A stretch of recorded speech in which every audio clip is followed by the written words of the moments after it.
Hello everyone and welcome to Hashtag Alagang Jack All Access featuring LLI Bus 7867.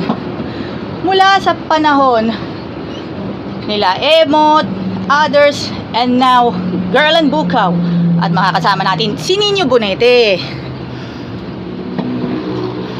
Sama-sama po tayo para sa isang makabuluhang content para sa inyo.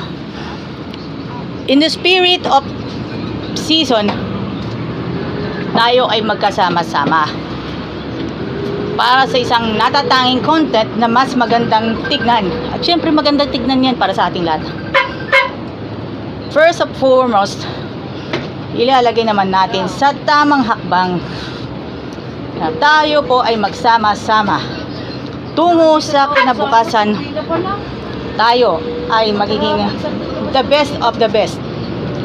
According din sa mga pasahero na kanilang na-experience traffic daw sa Santo Tomas kapag rush hours. Sa bagay naman may mga panahon na tayong pupunta ng Cubao. At hindi lang yun, pa-bonus pa si Boss Toyo. From Kuya Albert Fedelino days and of course Jeremy Pontillas days. Kaila Emot hanggang kila Nino Bonete. At sa bagay, marami tayong pinagdaanan in the personal means. At least, mas magandang tignan. Alam naman natin na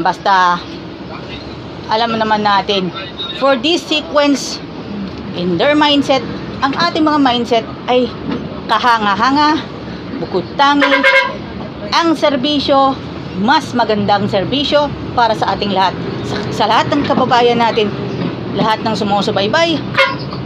For all of this, mga kaibigan, sa mga hindi inaasahan, ito ang magandang base, magandang basehan para sa kinabukasan ng atin at kinabukasan ng sambayan ng Pilipino. Hanggang dito na lang po ang ating itatampok for LLI Bus 7867.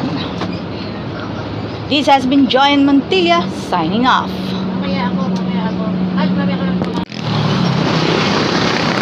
Hello, thank you.